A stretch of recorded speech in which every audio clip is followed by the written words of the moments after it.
because protest viewers has also broken out over the reservation row. That showdown doesn't seem to be tapering down at the moment at all. The BJP is protesting, quote unquote, against Kong's fakery. Now, this is in the backdrop, of course, as we were discussing earlier, of the fake video of Amit Shah. Mohit Bhatt is joining us live on the broadcast. Mohit, I believe you're present at the protest site. Take us through the visuals at the moment and what are the BJP's demands?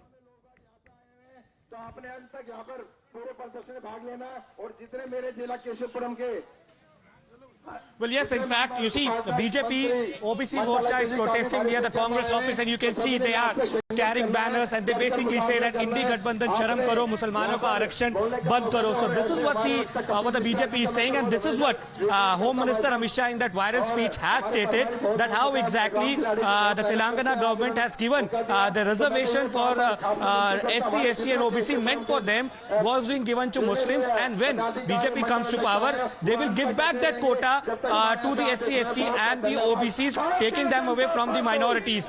But then we saw a doctored video went viral. Now police complaint has been filed. Now what we are being told, multiple arrests can take place. But you can see that over here, the BJP leaders will be walking towards the Congress office, and you can see that how various leaders are here. Let's try to talk to them what exactly they have to say.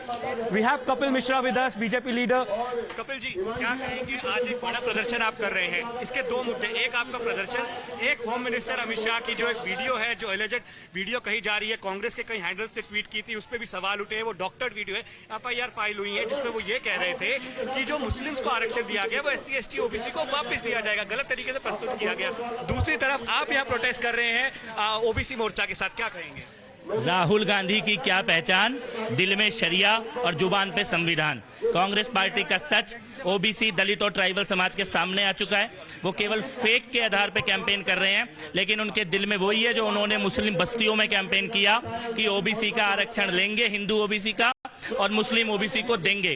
Karnataka में उन्होंने ये किया. ममता बनर्जी ने बंगाल में भी यही किया. Hindu OBC के आरक्षण का 1% भी भाजपा छीनने नहीं देगी, हाथ नहीं लगाने देगी ओबीसी के आरक्षण पर. इस बार एक बड़ा मुद्दा ये बन रहा है, जिस प्रकार से भाजपा सवाल उठा रही है, बार बार आप भी प्रदर्शन कर रहे हैं कि SC, ST, OBC का कोटा कांग्रेस के द्वारा माइनॉरिटीज को दिया जा रहा है, और उसी बात पे उनके मैनिफेस्टो पे भी सवाल जो है बीजेपी के द्वारा, उनके घोषणा पत्र में भी लिखा है, और जहां पे उनकी सरकार थी कर्नाटक में, वहां पे उन्होंने मुस्लिम जातियों को ओबीसी में जोड़ा.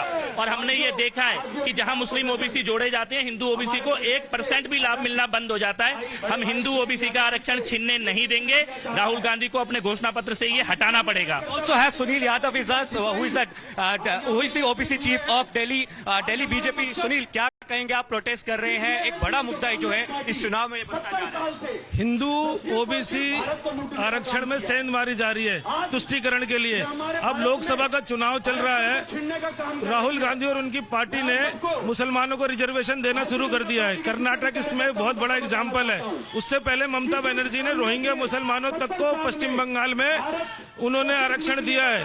तेलंगाना सरकार कह रही है कि जिस प्रकार से कर्नाटक ने मुसलमानों को आरक्षण दिया है, उसी प्रकार से हम भी आरक्षण देंगे. तो ये 27% ओबीसी के खिलाफ साजिश रची जा रही है. SC, ST और क्या मैसेज देना चाहते हैं इस प्रदर्शन के बाद? कांग्रेस को बाहर जाएंगे आप? हम सारे ओबीसी समाज के लोगों को, SC, ST और ओबीसी समाज के लोगों को एकजुट करना चाहते हैं कि आओ इस कांग्रेस के विरुद्ध खड़े होकर इसके खिलाफ लड़ो. There you heard Sunil Yadav, Kapil Mishra, and the protest is all about to start. They will be marching towards the Congress office. Now you see this particular issue of BJP alleging that the Congress, if voted to power, will be giving the quota which is meant to the SC, ST and OBCs to the Muslims, is waking up in run-up to the election. This will be a huge issue, and you can see the posters over here. They're also carrying an effigy of Rahul Gandhi, where they say that the Congress party is snatching away the rights of the OBC, and we see that how a massive war of words have also started. That how exactly we have and there is a war of words between the politicians, and that war playing out on the streets as well, as you are showing us these latest visuals of the protest by the BJP against the Congress. Samohit, stay with us. We have another breaking news coming in. Now, this is